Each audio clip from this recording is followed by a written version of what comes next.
Hi, and welcome to Power Play. I'm Mike LeCouture. Tonight, resetting relations with China. The trip in and of itself is an important stepping stone. I'm confident there will be outcomes and deliverables from next week that are going to be, certainly we can point to success. As the Prime Minister prepares for a trip to Beijing, what can Canadians expect in terms of tariff relief? We'll talk to his parliamentary secretary, who will be heading to China for the second time in the last 4 months. Cody Blois joins us in just moments. Then, new video of Wednesday's deadly ice shooting in Minneapolis. We'll have the latest details as Minnesota officials speak out against the Trump administration. Plus, it's Chrystia Freeland's last day in Canadian politics. The country's first female finance minister has officially resigned her seat in the House of Commons, meaning her Toronto riding is being added to a growing list of by-elections for 2026. Our Friday front bench will look back at Freeland's political legacy and then look ahead to those stakes of those votes as Parliament remains a minority government. First, though, after a quick trip to Paris, Prime Minister Mark Carney is hitting the road again next week for a 9-day trip. He's heading to Davos, Switzerland, Qatar, and perhaps most significantly, China. After nearly a decade of difficult relations with the superpower and punishing tariffs on Canadian imports, the Prime Minister is looking to build on his meeting with President Xi Jinping in South Korea last fall. And some of Canada's premiers have asks ahead of that meeting. If the Prime Minister starts to back down on those 100% EV tariffs, what impact would that have on Ontario's EV industry? And what are you telling the Prime Minister about those tariffs? Well, we can't back down. Simple as that. They want to come and open a big manufacturing facility and employ uniform employees. Well, let's talk. This visit, glad to see it, support it, but it's going to be part of a broader process on how can we remove the tariffs on some of the products, namely canola for us in Saskatchewan, but also open up opportunities for additional trade with China beyond what we even do today. Alberta Premier Danielle Smith has her own ask. She continues to push for her proposed new bitumen pipeline to the Pacific. It's a project that could see more Canadian crude sold to Asia. She posted this on social media saying, quote, "Today, I had a positive meeting with Prime Minister Carney during which we discussed the recent events in Venezuela and how they underscore the necessity to greatly expedite the approval of a 1 million barrel per day oil pipeline to Canada's Pacific coast, as well as an expansion of the Trans Mountain pipeline." She continues, as outlined in my letter to the Prime Minister yesterday, Alberta's intention is to submit our application for an oil pipeline to the Northwest BC coast to the Major Projects Office by June at the latest. And I've asked for it to be approved no later than this fall. There is no doubt that the stakes for this trip, and in particular that part of it to China, are high. Joining the Prime Minister on that trip will be a number of ministers, including Cody Blois. He's the Prime Minister's parliamentary secretary, and he was in China last September with Saskatchewan Premier Scott Moe. Mr. Blois, welcome back to Power Play. Thanks for being here. Happy New Year, Mike. Happy New Year to you as well. So in the days leading up to this trip that you guys are about to embark on to China, Premier Scott Moe of Saskatchewan had said that he'd like to see tariffs on Canadian canola, pork, and seafood completely removed. What do you say to the premiers and to the people who are looking to this trip and hoping that there is that type of resolution out of it?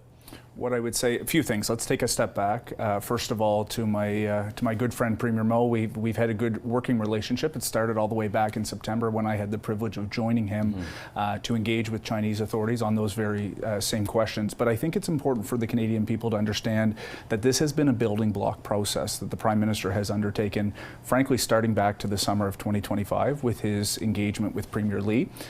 It followed up with an engagement again with Premier Lee at UNGA, and then I happened to to be in the room and had the privilege of seeing the bilateral with President Xi and the Prime Minister. The first time that had happened in 8 years, and I think that's important. So the Prime Minister feels as though we have to be able to get back to a pragmatic and a recalibrated relationship. Next week's trip is all about that. Yes, of course, some of the trade irritants that are in the window will be part of that agenda, but it is broader than that. And I think it's important to explain to the Canadians, China is the second largest economy in the world. Canada's second largest trading partner, and the Prime Minister sees opportunity for partnership and cooperation. He's been very clear that there will be certainly guardrails in the relationship, but that we have to be at the table having this dialogue. But the people in those industries are looking at this meeting and at this trip and hoping for something to come out of it because they are being so deeply affected by the tariffs. I mean, 100% tariff on canola oil, meal, and peas, 76% on Canadian canola seed and imports that are going into China. So are you trying to manage expectations and saying that there will be no relief coming out of this? I'm trying to say that the purpose of the trip, of course, includes elements that you're talking about, but I also want to make sure that Canadians understand that this is part of a broader partnership and cooperation that the Prime Minister sees that is longer term. We're, of course, going to be having dialogue and engagement on those very issues that started back in September with the Premier when I was there. We've had multiple ministers involved, Minister Anand, Minister McDonald Sidhu, the Prime Minister, of course, himself. So yes, Mike, this is part of the conversation. What I would want Canadians who are in these sectors that are being impacted to understand is the government is engaging in this work. We understand the importance of what it means. Like anyone who is involved in the type of conversations that are around trade irritants, I'm not going to necessarily come on national television and talk about it with great detail, other than to say to reassure Canadians at home that it is part of the agenda of what the Prime Minister, along with other elements that we're trying to accomplish with the trip. I take that point, but I think a lot of Canadians also want to know, what is Canada willing to give up in order to get relief on all of those trade irritants and those tariffs? What I would say to that, Mike, is we understand, look, I'm from Atlantic Canada. You mentioned canola and pork, obviously important. Seafood is part of this as well. We know what that means to our coastal communities. And we also know that there's sensitive domestic sectors at the same time. Again, I'm not going to go into the further details. I know that's your job to ask, but any decision the government will take and the work that the Prime Minister is doing is focused on making sure that we're balancing and meeting the interests of Canadians every single day. And I do want to highlight that of course, yes, we're here to talk about China, but this is part of the broader work that the Prime Minister and the government is doing around building out and doubling non-U.S. trade over the next 10 years. I mentioned China is our second largest trading partner, but the Prime Minister has been doing this work in the Pacific with South Korea, with Indonesia, with the trade agreement that we were established, along with Thailand, where we're certainly intensifying the ability to get a trade agreement there. And after China, he's headed to Qatar, and he's also going to Switzerland, again, focused on inward investment. I would point to the fact that with UAE, as it relates to the Middle East, $70 billion worth of foreign direct investment. That is the largest investment that is committed in the country's history. Hard for you and I to think through what $70 billion is, but it's transformational, and it's part of what the government is doing, what the Prime Minister is focused on every single day. And I can appreciate those other elements, but I mean, part of the reason that I'm asking so much on China is specifically because you were at that at those meetings with Scott Moe, and because of the upcoming trip that we know is happening next week, and because China's ambassador to Canada came on this program and on Question Period with Vashi Kapelos, and Wang Di said in October that his country's tariffs on Canadian canola would be removed if the EV levies are dropped on Chinese EVs coming into Canada. Is that something that Canada is willing to do? I want to go back. You mentioned Premier Moe in your preamble to your question. I think Premier Moe was on with Vashi earlier this week, and he would have been asked the question about, of course, the things you're talking about, and of course, we all know that that's important. The Premier also believes that the engagement writ large. So, yes, this will be part of our agenda. I think it's also important to look at broader cooperation, but the Premier believes, regardless of what will transpire next week, on the things that you're mentioning that are very specific and real, and I understand that, that the Prime Minister is doing the right thing to go and actually have an engagement. It bears repeating. It has been 9 years since a Prime Minister has gone to China. This is the second largest economy in the world. It had been 8 years before there had been a leader-to-leader meeting. That in and of itself is an important reason to engage with President Xi, with senior leadership. That is a result of the Prime Minister's work in this domain. I was in Korea at APEC when President Xi, this is his words, called that meeting a turning point in the relationship. So next week is a continuation of the building blocks that we've been doing. But because of that, that's why I'm asking. I mean, is Canada ready to take down or even lower the tariffs on Chinese EVs to try and get some more movement there and relief for Canadian companies? What I would say is when Minister LeBlanc was involved in conversations with the United States, he wouldn't come on and necessarily talk about a dialogue that's happening at that level. He would say what was in the realm of possibilities, and I understand and I appreciate you're not going to negotiate on this show on what you are and aren't willing to do, but I think there are Canadians in these industries that are looking to your government and hoping that you have their best interest at heart, and they want to know what kind of movement they can expect. They don't need to hope. They can be assured that the Prime Minister and this government every single day on this particular file has been focused. I've been very clear that part of the agenda of the Prime Minister's travel next week will include the things that you're talking about. We are very alive and real to the challenges that Canadian exporters of agricultural products and seafood, what this means to have market access, but I would say also the broader economic relationship for businesses in Canada writ large. If we are going to be serious about doubling the non-U.S. exports around the world. China plays a part of that. Other countries are part of that as well. But we have to make sure that we're having this dialogue. We're going to continue to stay focused on that. I know you want to flush me out a little bit on the dynamic. I'm not in a position to talk about it, but we know that this matters, and what I would want to reassure stakeholders who are concerned about this is that every single day we'll put Canadian interests first and foremost. One of the concerns I think a number of people have also mentioned about this trip and making sure that there are fences around it is foreign interference. We know that the UG Commission had said that China was one of the, it concluded that transnational repression in Canada was a genuine scourge and that the People's Republic of China was the most active perpetrator of foreign interference targeting Canadian democratic institutions.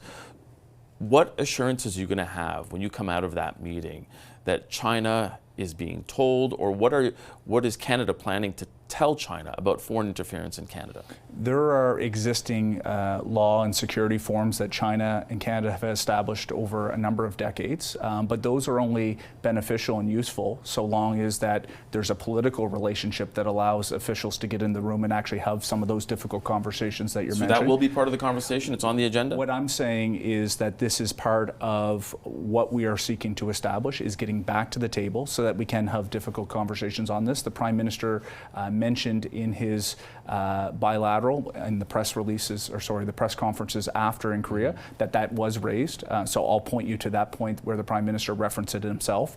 But I want to make the point, Mike. It's easy to talk about these things and say, well, we ought to do something about them, and we are. But if you're not at the table, if you don't have the political respect at the highest level, it's very difficult to even get in the room and be able to raise your case and to be able to make these things heard. Part of what the continuation of this relationship build is on is to make sure that at this most senior level, Prime Minister to President, there's a respect level there, which there has been. I've seen it firsthand. That opens up the opportunity to have the more difficult conversations. The Prime Minister's been very clear that there'll be areas where we will not cooperate or areas where we disagree, but there is also areas where we can cooperate. I think about things like environment and climate change. Energy security. We already ship a lot of energy into the Asia region. China is a large client of Canadian energy. Those are opportunities to build out partnership. We think that there's opportunities to cooperate while also recognizing that there's areas where we're going to disagree and where there'll be guardrails where we're not going to cooperate. Is foreign interference one of those areas where you think you won't agree? The Prime Minister has laid out his own guardrails in terms of what that represents. What I think it's important is that we have a channel to be able to raise this in earnest. We have not had that channel for 8 years, Mike. We are now working to reestablish it in good faith, such that those forms and mechanisms that I talked about, including the law security form, between officials can actually be utilized, because if there's not a relationship at the highest level that is built on the Chinese having respect for our leader, and again, the President has been very clear that he sees this as a turning point. The atmospherics in the meeting that I was privy to were very positive. That's going to allow us to have channels where we can talk about cooperation, where we can talk about partnership, and areas where we're going to have more difficult conversations, but we have to actually be at the table, and that's what next week is about. It's not just about trade and opportunity, which of course is a big focus and a lot what people want to talk about, but it also gives us the opportunity to have that engagement at the highest level. Last question for you. What does success in terms of an outcome of this meeting look like for yourself and the Canadian government? Well, I think what I would say is there's been a building block of success. This is the next stage of what the Prime Minister has been after since, again, back in about June of 2025. Success looks like the continuation of dialogue. We're obviously raising the trade pieces that you talked about, and we'll see where we can go. Obviously, the Prime Minister views that there's opportunity for partnership long-term and cooperation. I don't want to give away what may happen next week, but the fact that the trip is happening in and of itself is important, and it's part of the Prime Minister's leadership that he was personally invited. And that's the last piece I'll say. The President personally invited the Prime Minister to go. That is a sign of goodwill as we try to build out this relationship, and I think it's a really important week next week. But is it a failure if you don't come back with some relief on tariffs? There'll be commentary, I'm sure, from all corners of the country. We live in a democracy. What I'm saying is the trip in and of itself is an important stepping stone. I'm confident there will be outcomes and deliverables from next week that are going to be, certainly we can point to success. And to the points that you've raised today, we're well aware of them, and they're being worked on. Okay, we're going to have to leave it there. Parliamentary Secretary to the Prime Minister, Cody Blois, thanks so much for being here. Thanks, Mike. Appreciate it. Turning now to developing news in the United States. New video from Minneapolis shows the moments just before the deadly shooting of a woman in her vehicle. It's from the immigration enforcement officer's perspective, and a warning to viewers, the footage is disturbing. That's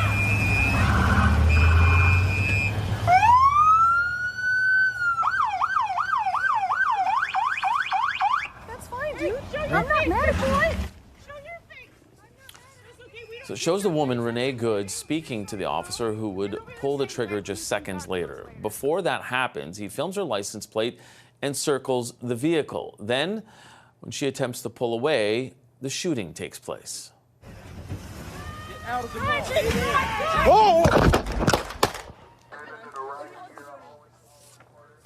Vigils have been held across the country in memory of the 37-year-old mother and U.S. citizen.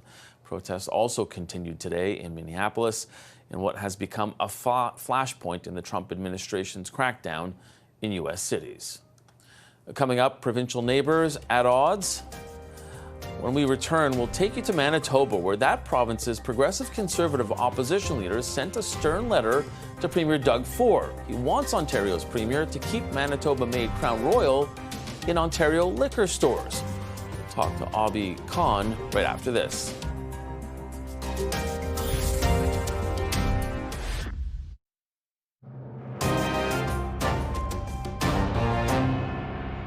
You're being accused of weaponizing the LCBO with your plan to pull Crown Royal from the shelves. Shouldn't it be up to Ontario consumers to decide what products they want to purchase? I don't call it weaponizing, Tina. I call it protecting jobs in Ontario. Make no mistake about it. You think it's going to Winnipeg, you think it's going to Quebec, it's going down to Alabama to be produced. And I will fight all day long to protect the jobs for Ontarians. There's a different kind of cross-border battle brewing in Canada. It involves two provinces and alcohol sales.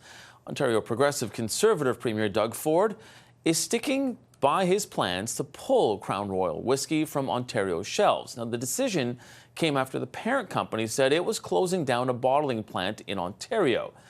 Here's the thing, though. The whiskey is made in Gimli, Manitoba. And that province's progressive conservative opposition leader, Abhi Khan, is asking his political neighbor to reverse course to protect Manitoba jobs. Now, we did invite Manitoba Premier Wab Kinew on this program this evening, but his office did not respond. We do have Mr. Khan, though, who joins us right now from the Manitoba legislature. Welcome to Power Play. Thanks for being with us. Thank you, Mike, for having me. In your letter to Premier Ford, you say that Crown Royal, that boycott in Ontario, could jeopardize Manitoba jobs. I'm just wondering, what proof do you have that it will actually cause job losses in your province? Well, those that drink Crown Royal know that all of the Crown Royal is made right here in Manitoba, in friendly Gimli, Manitoba. It's a very unique recipe that can only be made in Gimli, Manitoba, and that's all of the Crown Royal in the world. So if you pull it off the shelves in Ontario, which is the largest market in Canada, it's going to have a direct effect on sales for the Crown Royal. So this could affect jobs, it can affect the community. I mean, these are lives. This is an entire community that's built around that plant. So it's important to stand up, as Premier Ford says he's doing. Myself, as the leader of the opposition here, standing up to protect jobs in Manitoba.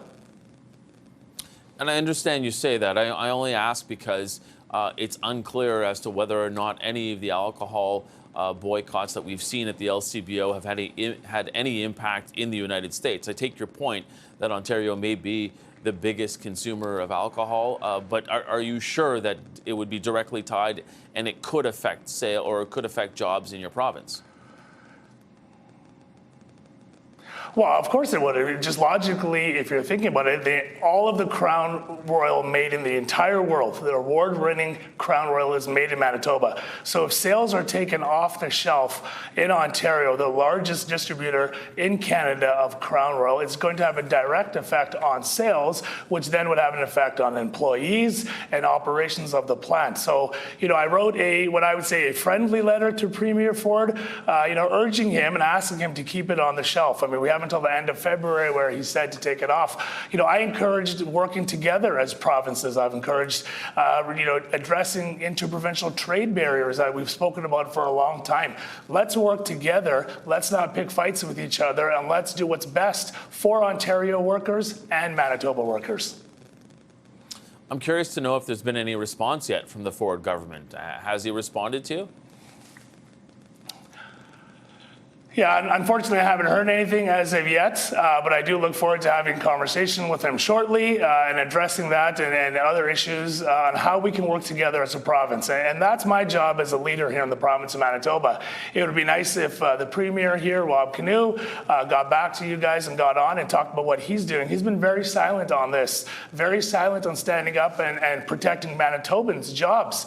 This is a repeat failure by this NDP government here in Manitoba. There was an MOU, I'm sure you're aware of, that was signed with Ontario, Saskatchewan, Alberta, that would have brought billions of dollars into this province, and the Premier here in Manitoba, under this NDP government, refuses to sign on to that. It's my job as a leader to stand up and protect jobs here in Manitoba, just like Premier Ford believes he's doing in Ontario. It'd be nice if our Premier here stood up and did something to protect jobs here in Manitoba. I wanted to ask you about something that you were mentioning in one of your answers, where you were talking about how we really need to get rid of the interprovincial trade barriers and start to work together. Because near the start of the trade war, there was very much a Team Canada feel, with provinces trying to help each other. Do you think that's eroded now? No, I don't think it's eroded. I think we need to get back to that. We need to get back to the Team Canada approach, especially as progressive conservatives, where we believe in a free market, attracting investments, supporting workers, and growing our economy. These are, vital, integral principles of progressive conservatives, Premier Ford and myself, proud to be of the progressive conservative banner. So I don't believe that Team Canada approach is dead. I think we need leaders to stand up, like I'm encouraging our Premier here, Rob Canoe, to do. Stand up for Manitoba jobs, stand up for our economy, reach out to Premier Ford and have that tough conversation and say, hey, what you're doing in Ontario, while you believe is to protect Ontario jobs, could really have a negative effect on us here in Manitoba. How can we work together to support each other and our economies? And I take your point that maybe the Team Canada feel is not dead, but certainly it feels like a lot more provinces are becoming increasingly protectionist here and almost pitting themselves against each other. Are you not concerned that that continues to happen, especially when you consider this example right here, where up until this point, it doesn't seem like Premier Ford really has been considering what the ramifications of his move would be on his neighboring province? Well, and here in Manitoba, I'll say that's a reflection of leadership, right? Where our premier has been completely silent on this issue and many other issues when it comes to our economy, which is now ranked dead last in Canada, Manitoba's GDP growth, when it comes to protecting jobs. So it's really a reflection of leadership. I, as the leader of the Progressive Conservative Party, reached out to Premier Ford to say, how can we work together? I think that is the approach we need to get back to. I mean, hurting workers and jobs in Manitoba isn't going to bring back the plant in Ontario. So, I think if that message is communicated well and how we can work together, I think there's a real opportunity to get back to the Team Canada, get back to, hey, what's good for Manitoba can also be good for Ontario and vice versa. Boycotts aren't going to work. Turning on each other isn't going to work. We are a Team Canada. We're all in this together. So let's move forward together and protect those jobs, protect those families and communities that are so vital to not only Manitoba, but also Ontario.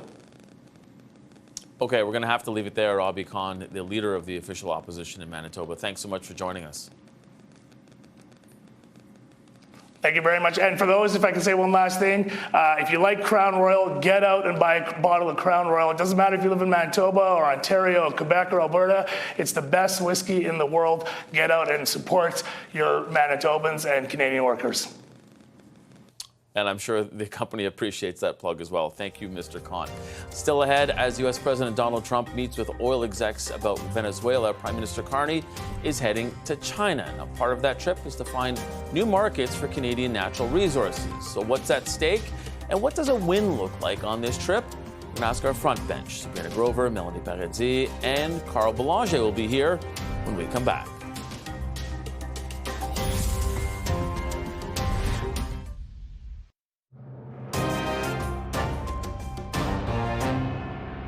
So we're going to discuss how these great American companies can help rapidly rebuild Venezuela's dilapidated oil industry and bring millions of barrels of oil production to benefit the United States, the people of Venezuela, and the entire world. And yesterday, the number is 30 million barrels. I can't even, is that a correct number? 30 million barrels. You hear that, Peter? Of oil was given to us by Venezuela. That's a lot of oil. It's about $4 billion worth, and it's on its way to the United States right now. That was just part of the meeting the U.S. President Donald Trump held today with American oil executives at the White House. Now, it comes as Trump is trying to take over Venezuela's oil industry. The move would undoubtedly have an impact on Canadian exports because it's a similar type of oil. The urgency to find other markets for Canadian crude is ramping up just as Prime Minister Mark Carney gets set for a 9-day trip overseas. He's traveling to Davos, Switzerland, Qatar, and China.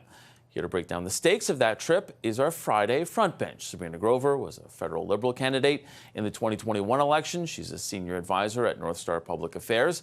Joining us in studio is Melanie Paradis, former communications director to Aaron O'Toole. She's now the president of Texture Communications, and former interim NDP national director Carl Belanger, also here in studio. He's now the president of Traction Strategies. Now, I have to admit, everyone, I'm going to say I hope you had a great holidays.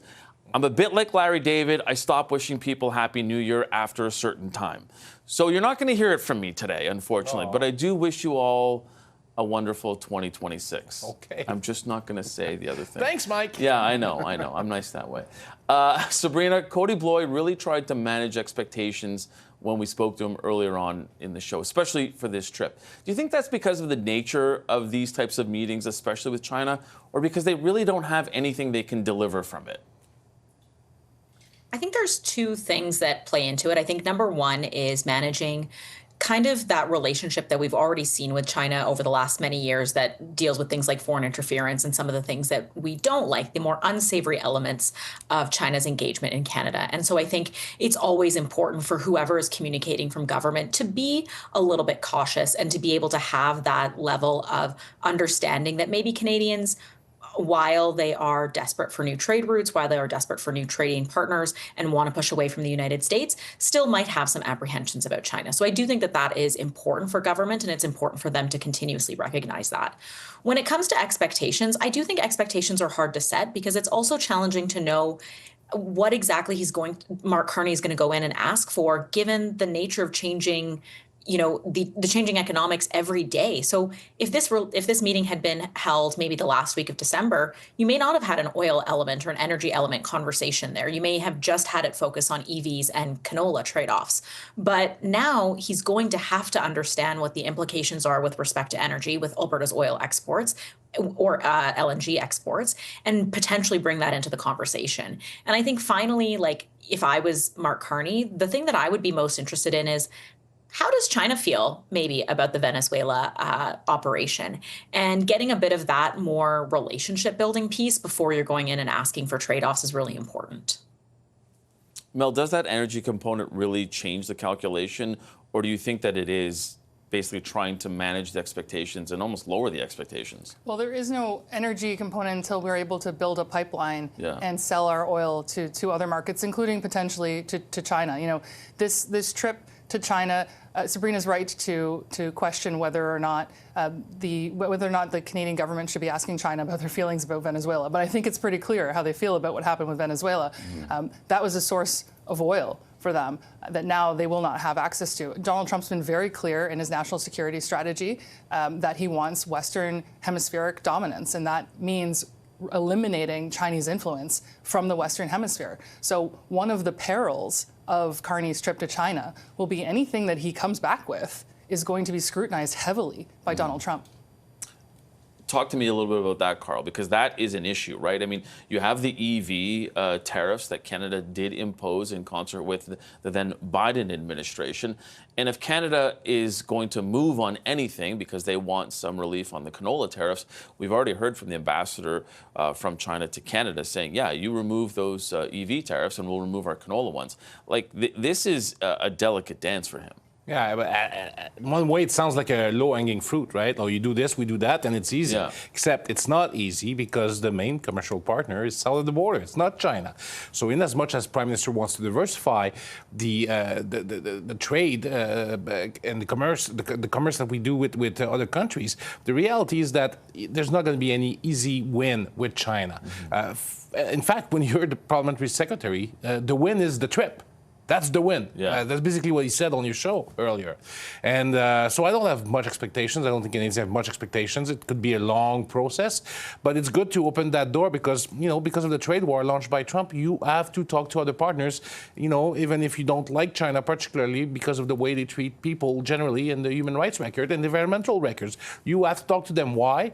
Because they are one of the biggest customers on the planet. Yeah. And Sabrina, but one of the issues I think that there is, and Parliamentary Secretary Bloy did talk a bit about it, though, is that you have competing interests here in Canada, whereas Scott Moe wants to get rid of all of the tariffs on canola and saying that, okay, well, if that means EV tariffs have to go down, then that's fine. And you have Doug Ford that is saying, no. If anything, they should build those EVs here in Ontario. So how do you think Carney looks at this going into it and saying where he can actually position himself with the Chinese? Yeah, I don't know how much that regional balance or like the different provincial plays are coming into his mind really so much as he negotiates there, because I think he has to take a much more Canada-wide look at things. And I agree with Mel heavily. Like this, whatever comes out of this, whether it's a note, a communique, the news articles, everything is going to be scrutinized in Washington. And so I think for Mark Carney, it is obviously important for regional relationships and relationships with the premiers to understand how it plays here, but it is really important that he understands how it plays in the United States, right? He could have this meeting with China, and the next day we could see different tariffs from the United States. And so I think being able to balance that relationship is really important. And I do think, I've read the national security strategy, and I've watched a number of interviews from senior leaders in Washington. It's still kind of confusing how Washington's going to let China dominate in the Asian hemisphere. So, we've seen war games happen now with the South China Sea. We've seen China make pretty big overtures again towards Taiwan. How does that play out? And I think that impacts Canada's foreign policy and trade policy as well. So, Mel, is a win just the meeting and coming out of it almost unscathed, like status quo? Yes, and not getting a nickname like Little Potato, which is what Justin Trudeau got. That was his nickname for the people of China, apparently, from his first trip there. So hopefully he gets a better nickname than that, because I think it was a bit condescending. Yeah.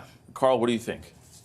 Well, you know, frankly, the win will be in the long run, right? And it's part of the entire trade balance that Canada has. You have to look at what you can do right now to try to open the markets later, because nothing will happen soon. I don't see anything happening in the next few months.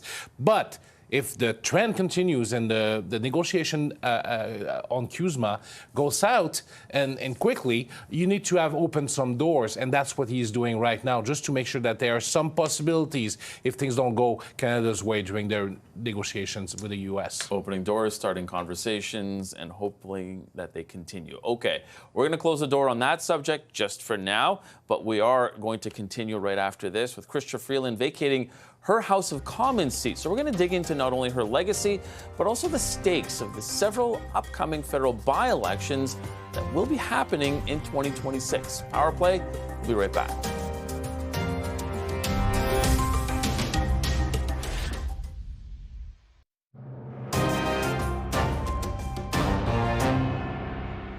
Did you ask her not to quit because of the minority parliament situation right now? No, absolutely not. I had her as my special envoy after she left cabinet for the Ukraine reconstruction. Judgment became her judgment that she could be more useful for that process as she was leaving, as she was retiring as a parliamentarian, as a direct advisor. My judgment was that taking that role would be consistent with resigning as an MP, and I welcomed her doing that. And there'll be a few by-elections coming up, and we'll run great candidates, and the people in those ridings will decide who they want to send to Parliament. Prime Minister Mark Carney earlier this week when he was asked about outgoing MP Chrystia Freeland. Now, she was first elected in 2013. She served in Prime Minister Justin Trudeau's cabinet between 2015 and 2025. She was the country's first ever female finance minister, and she was also deputy prime minister for a number of years. She will now serve as the economic advisor to President of Ukraine, Volodymyr Zelensky. With her Toronto area seat vacated now, though, Carney will have to call a by-election within 180 days, which is roughly about 6 months. So what is her political legacy, and what about the stakes for those upcoming by-elections, not only in University Rosedale, but we know a number of others are coming?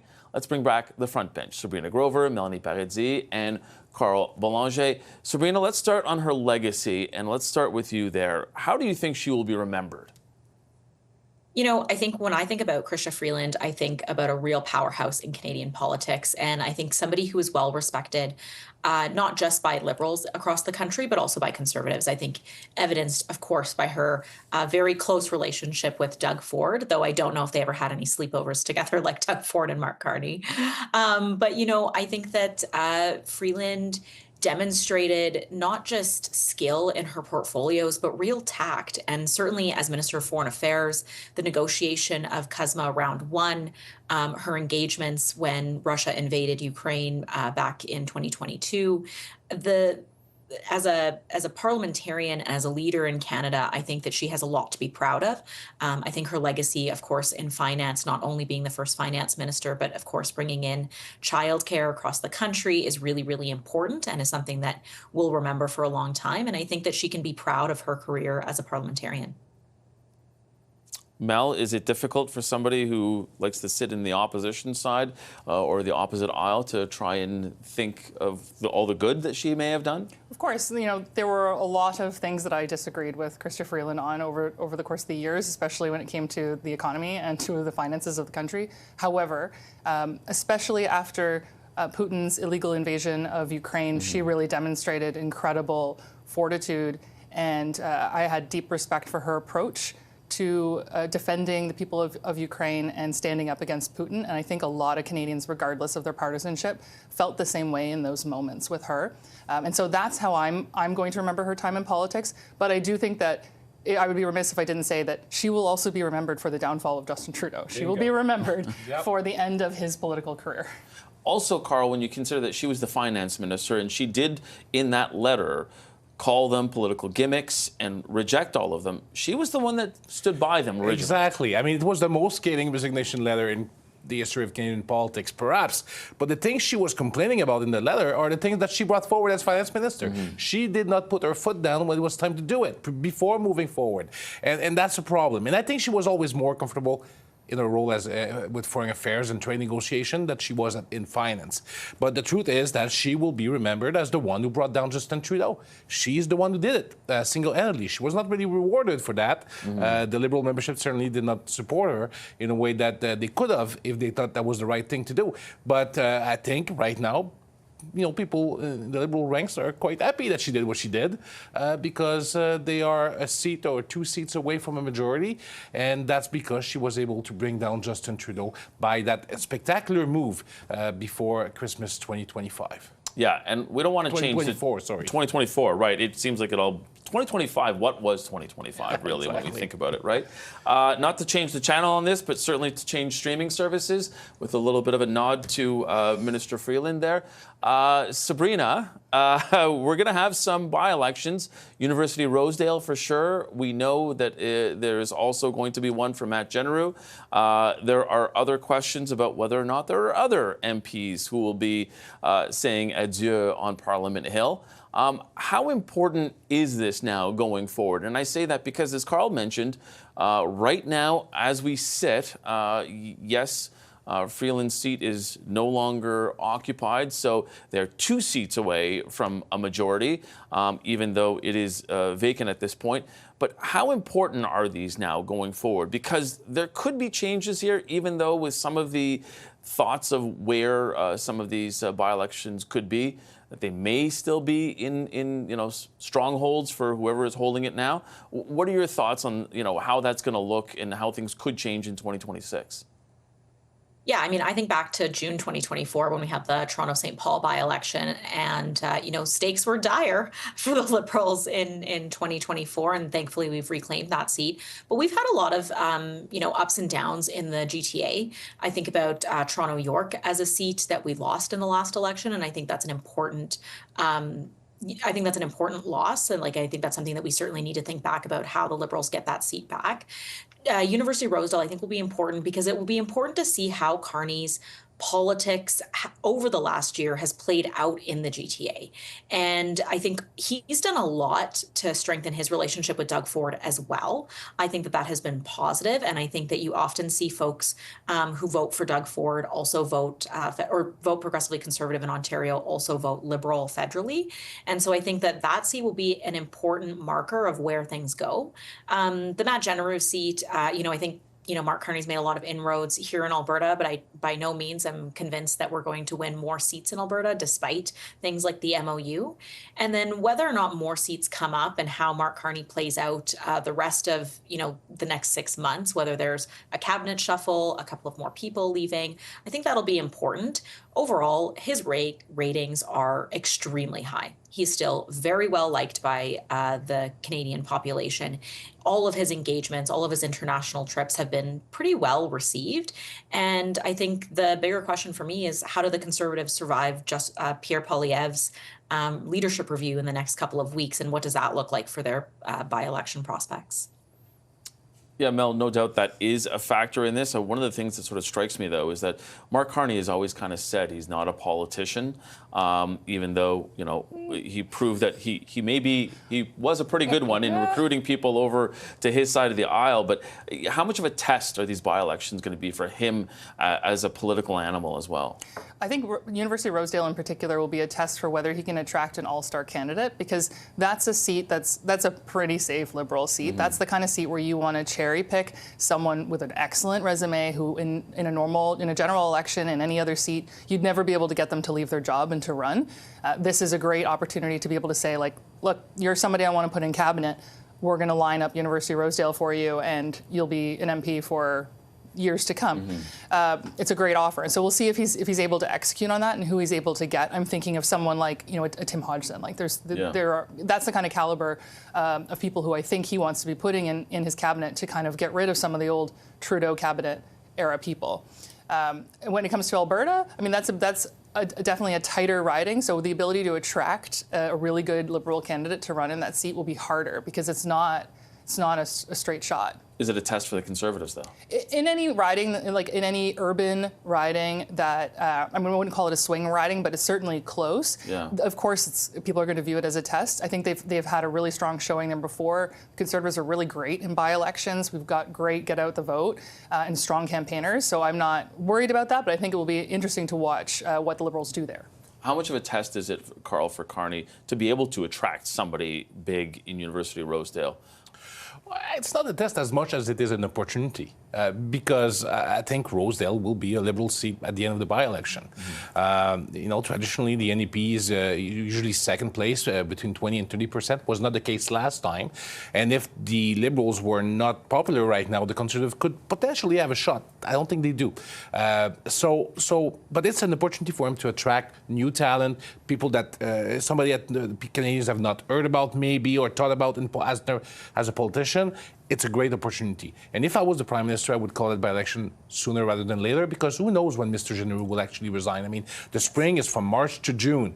Right. You need that vote. You need that vote in the House because it's very tight. And, if you want to get that legislative agenda to go through, you need all the support you can get. So don't wait, call that by election, and hopefully recruit a star candidate that can bring new blood into the Liberal Party. Yeah. Okay, we're going to leave it right there. Thank you to the Friday Front Bench, Sabrina Grover, Melanie Paradis, and Carl Belanger. Time for one more break, but we'll be right back with today's takeaway.